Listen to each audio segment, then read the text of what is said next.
So as I was listening to how journalists are beaten up or imprisoned in some of these countries, in this region that we are in, you know, I was almost wondering, what am I doing here? With all the problems in Hungary that we have, fortunately, I must say, we do not experience those kinds of problems, for now at least, none significantly that I'm aware of. So my first conclusion is always, we need to differentiate, I think, the degrees of attacks on media freedom and on press freedom. Because of course, all attacks on media freedom are to be deplored, but we should always differentiate between the different levels and between what's really the situation in Russia or Turkey in which journalists face physical intimidation and actual physical danger, and situations like Hungary, in which a structural situation is created, in which the government has an overarching influence over the media that threatens the democratic stability of the country, but fortunately so far does not threaten the safety of individual people working there.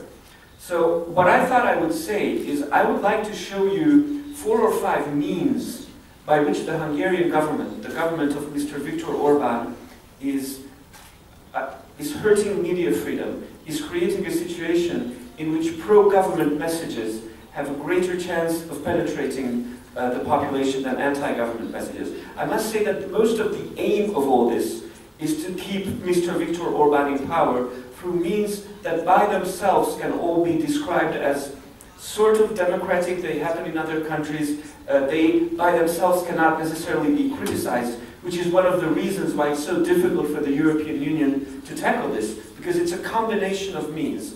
So if any of you wants to follow Mr. Viktor Orbán's example and create, I hope not, but create a situation in a democratic and European Union country in which media is threatened, you should follow these 5 steps. What are the 5 things that they're doing? First of all, is of course there's media regulation, making it more difficult for the government to sue journalists. And this, the most important impact that was already discussed, is self-censorship. Some organizations are not willing to follow the government, not just are not willing to attack the government, because they're afraid that they will be sued. The most important of this is the Hungarian National Media Authority has the power to take away licenses, quite arbitrarily. Now, they have not actually done that. They have not actually taken away many licenses. But many journalists, many organizations are under the influence that it can happen at any time. The second, and I think almost most important thing, is the resource advantage the state enjoys over independent media. Let me just give you one example that might be less known. Previously in Hungary, you had the state media agency and a competitor to that. So if you were a media organization and you didn't have your own resources to pay a journalist, you would subscribe to the state media agency, like it happens in other countries. What the government did was in many ways genius. They made the state media agency free. So it's freely accessible to everyone. And then they appointed their own people there. Now this, of course, drove the whole competition out. Because of course, if you have a free state media agency, nobody will compete with you for money. And then all the smaller news organizations, in fact, all the smaller organizations, let that be a small radio channel that usually plays music, but plays news every hour, which is of course listened to by a lot more people than professional news organizations. All the smaller local newspapers who do not have their own staff, they rely on the state news agency for their news. And of course that gives them government propaganda all the time. It's not direct government propaganda. It's not like Viktor Orbán is the best person. It's just, of course, media manipulation. Another politician subscribes to the views of Viktor Orbán, whereas the opposition is discredited again. So this is the state resource advantage. Third of all is the state capture, which is a wider phenomenon, but which means that private and public interests are intervened in the media. The second biggest independently owned television channel in Hungary is now being bought by a crony, a friend of Mr. Viktor Orbán, who made a lot of money in the previous years through contacts with the state. It's going to be a privately owned channel. It's going to be independent on paper. It would be very difficult for the European Union to say, well, this is helpful. But that person, we know, is probably going to be following the advice of the Prime Minister. The fourth element of it is, of course, direct control. Direct control, which is happening through the national television and national radio station. Now, the national radio station and television station is watched only by 10 to 15% of the Hungarian public. But there you have very strong pro-government messages. And that is watched by many of the older people, many of the generation that do not follow social media and other organizations. And the fifth and I think, most important element is what was already mentioned with connection to Mr. Putin as misinformation. I would call it a combination of misinformation and professional spin, professional targeting, that goes through all this.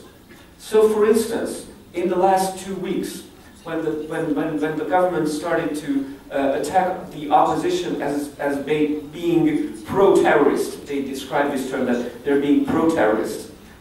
First you hear it on the national news media. The pro-terrorist opposition is now claiming that they want more migrants. Then you see it in the privately owned media next to Mr. Orban's friend. They make a report about somebody hating these pro-terrorist opposition people. Then you see it appearing on the social media sites of some of these organizations, and then you see a very controlled message going out. Of course, there is still a very huge independent media sphere, but that, as it is by definition independent, doesn't have a counter message. They all have their own small counter arguments. Some ridicule this message. Some say this is stupid. Some try to attack it. Some try to engage in arguments. But what you have is, even though the independent media sphere, by ownership, by the people listening to them, it's still bigger. A tightly controlled, professionally spinned and misinformed minority message through these various means can actually get through. I agree that on the long run, and that will be my concluding remark, fortunately, it has more difficulty penetrating the social media sphere, but governments learn. They do learn how it's done in the social media as well. So far in Hungary, about 50% of the people get their news from the internet, 50% from traditional media. And through these means, they are now trying to penetrate the independent media. Again, I must stress, situation in Hungary is nowhere as dire as it is in some of those other countries. But it is systematically making it more difficult for them to challenge the opposition. I'm sure if I post this speech on our Facebook page at Rrepublikon, in a couple minutes, you will have commenters there saying, well, this is just another pro-terrorist message that we are having. And I wouldn't be able to say whether that person is paid by the government to post that comment, or is simply so much involved in the government communication that he believes this and posts his comments on there. 24 national, 16 regional TV stations, 15 nationally available newspapers, hundreds and thousands of local operations. Turkey ought to be a paradise for media pluralism. However, the abundance of media outlets do not necessarily guarantee a free, independent media atmosphere. This is what we see in Turkey. Turkish media sector is huge and facing with great challenges. Majority of the Turkish journalists feel under pressure. Human rights group repeatedly, and we already hear about it the claim freedom of expression is under attack in Turkey. For me, the main factor of this problem lies on the economical measures, because the government controls the media through sticks or carrots. And these carrots would be economical benefits, and the sticks would be economical problems that created by the government through, for example, tax issues.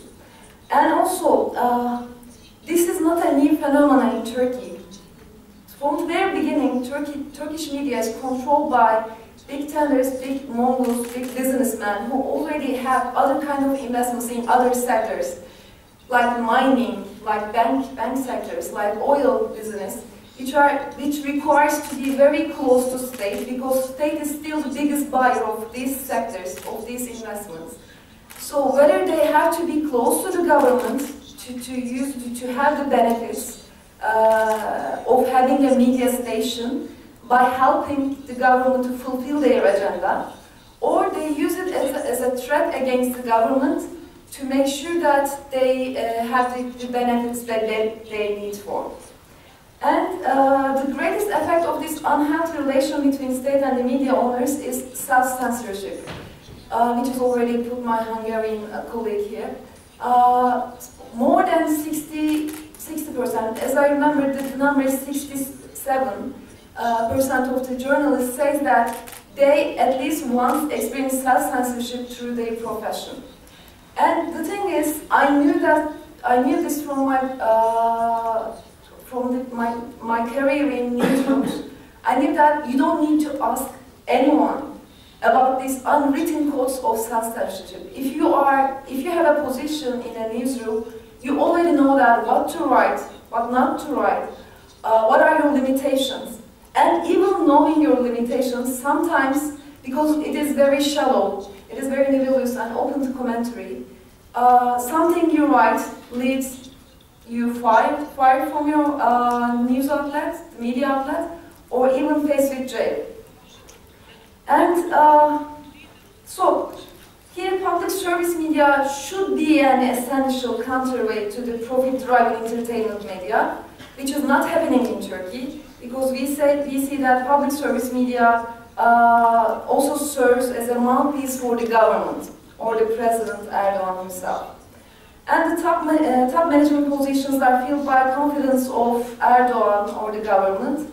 And for me, the main problem in Turkey is the personification of the power, which bringing Turkey closer to Central Asian countries, where you see a stable, powerful economy, a vivid but obedient, silent middle class. And in these countries, you know that the terms like courage, pluralism, freedom cause a great allergy for the governmental bodies.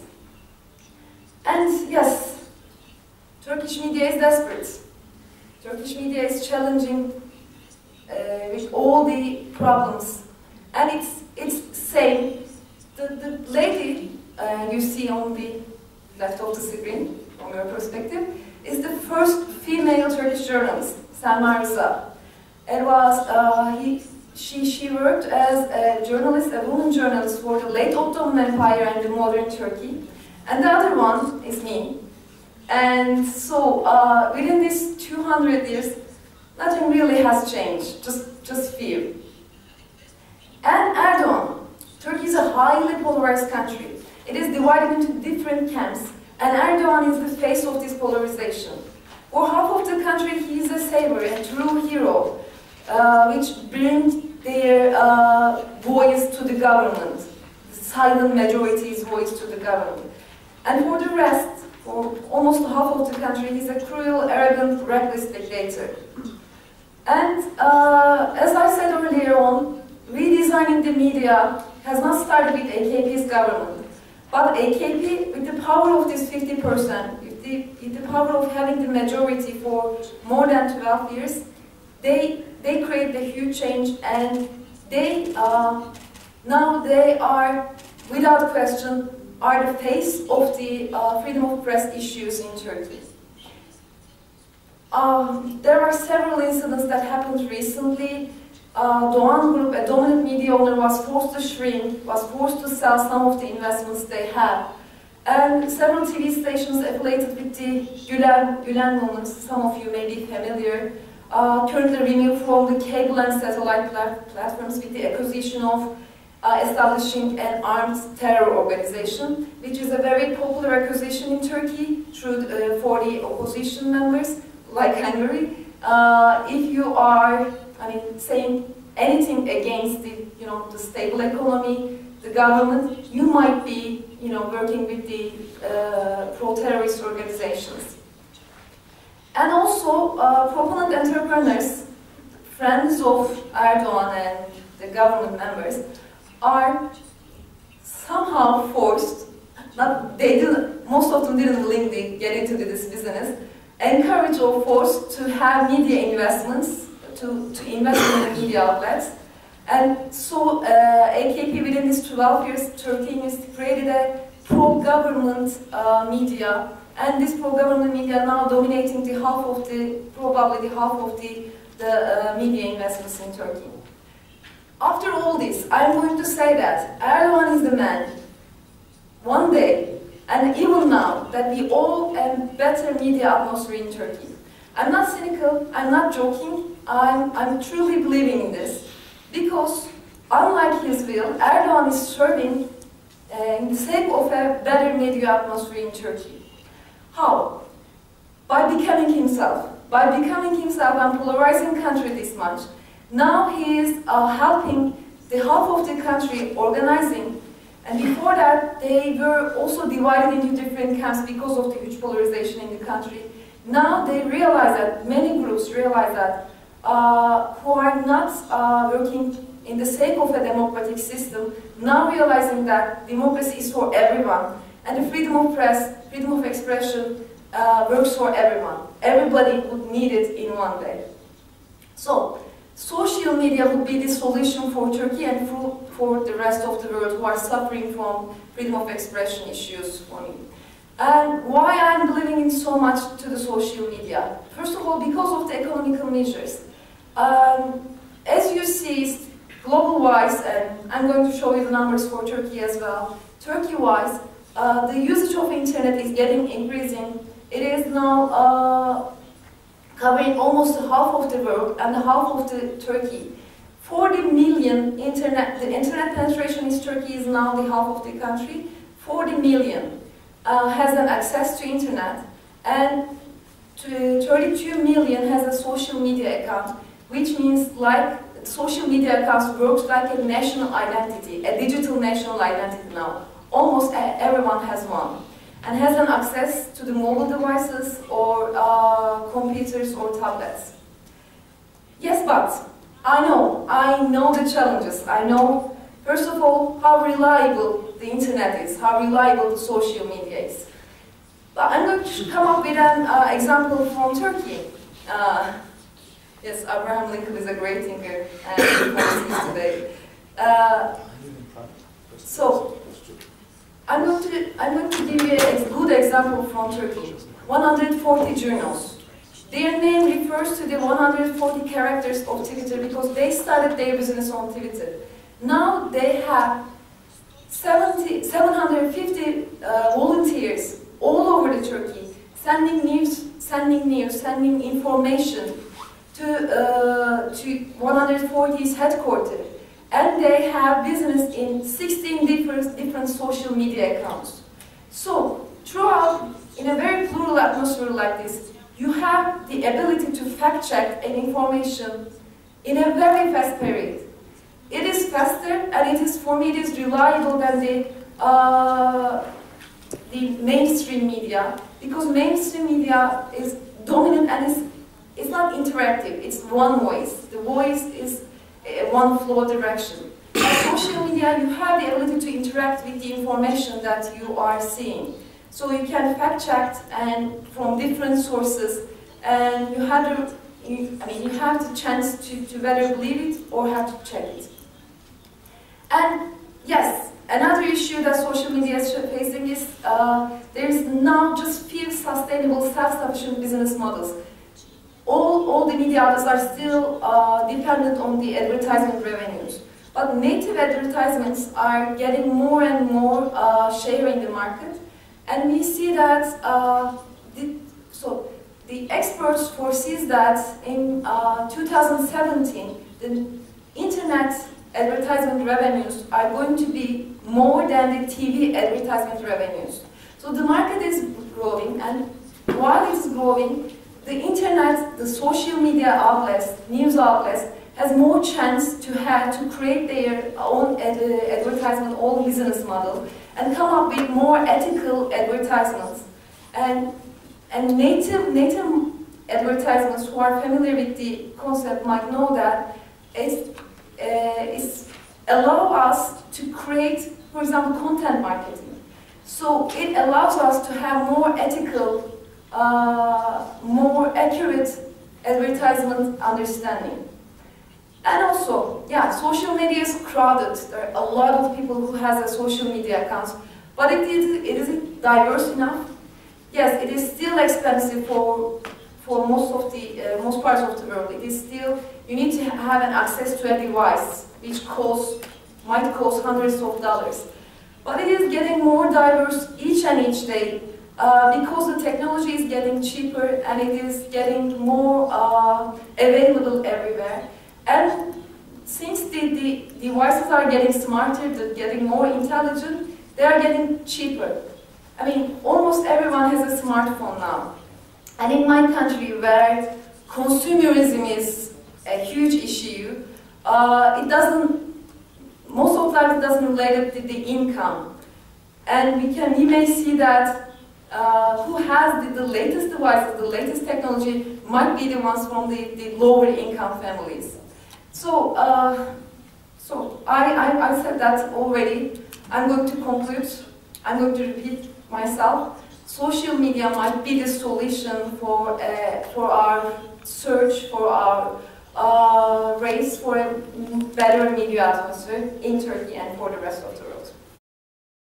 The situation with freedom of speech in Ukraine leaves much to be desired. No visible progress after the fall of Viktor Yanukovych's regime have happened. And almost all of Ukrainian media area is divided among oligarch clans that wage the economical and political war with each other. And let's remember only the fact that two oligarchs who own the major mass media in Ukraine, Igor Kolomoisky and Dmitry Firtash, were awarded as winners of an rating called Enemies of Press. And the small amount of mass media which is independent from any of oligarchs' clan face the problem of lack of financial resources because of the decrease of advertising market. They have no choice but try to stay afloat through publishing ordered articles. International experts also have admitted improvement of freedom of speech in Ukraine. According to Freedom House, Ukraine has dropped in freedom of speech rating and now take just 129 place among 180. And the reason is outbreak of violence because of during and after the outbreak of Viktor Yanukovych regime and war in Donbass. According to organization data, 4 out of 83 deceased journalists have died exactly in Ukraine in a half past of current year. This is the worst period of in Ukraine through proclaiming independence in 1991. Interference in journalistic activities and safety of journalists remain problems. Only during 8 months of current year, there were registered 224 facts of violation of journalists' rights, including 36 beatings and 1 murder. And just only 3 of these cases have been investigated in respect of interference of journalistic professional activity and reached the court. Also, the situation with freedom of speech in internet worsens in the 2nd year in a row.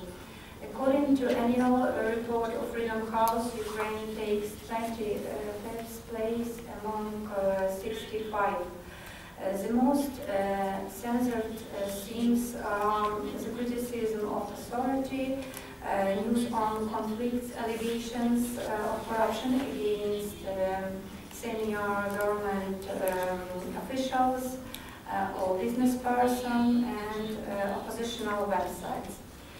The results of expert survey about assessments of freedom of media in Ukraine among journalists relieved the mark of 4 point according to 10-point scale.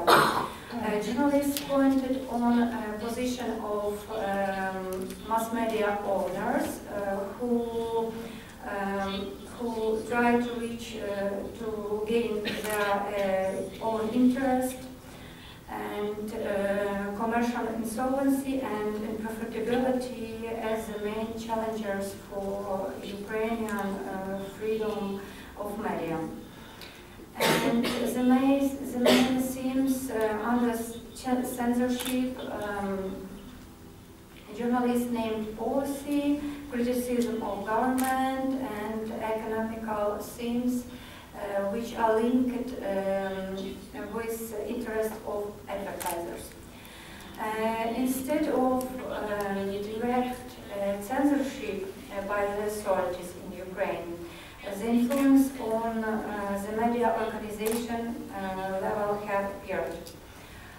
For example, there are some chain guidelines from owners of mass media to editors, and from editors to journalists. Such non-direct waves of influence inside media comes as the most common and non-transparent practice. It's often difficult for journalists to resist to such pressure inside organization because there is a risk of job loss. The biggest problem of such cases is very low level of criticism of journalists themselves, and they tend to think about such practice as normal and acceptable, justifying it by the fact they didn't personally make the decision. Also, often journalists justify non-transparent practice by willingness of editorial board to make some money. War in eastern Ukraine gives to authority the new possibility to limit freedom of speech. They ignored journalists' protests and criticism of Reporters Without Borders and OSCE against creation of Ministry for Informational Policy in Ukraine. There is a certain distrust to this agency that showcased by its spontaneous formation without public discussion and explanatory work. There are some concerns among journalists that ministry may be used for restriction of democratic principles of the media area in Ukraine. To be fair, it's necessary to note that some positive steps have taken place in Ukraine.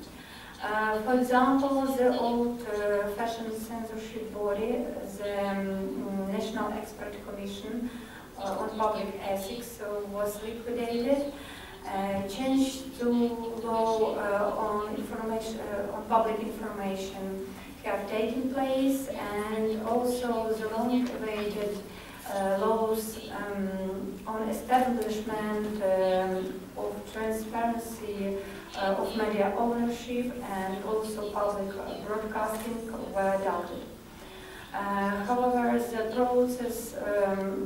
transition process to public broadcasting in Ukraine will take place gradually, and its full launch will happen only in 2 or 3 years.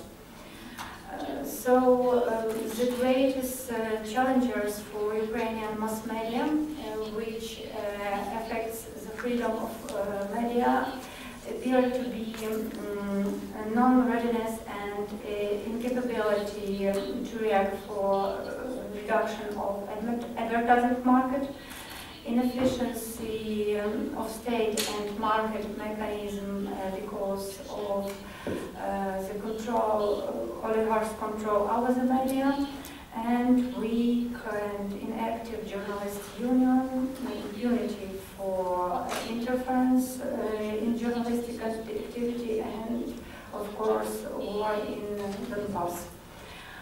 Furthermore, in Ukraine, unfortunately, the thinking process of journalist professional identity hasn't occurred yet, and their self-awareness remains low. This is a story about a monster with 3 heads. The first head is the lack of transparency in media ownership. The second head is the concentration of media ownership.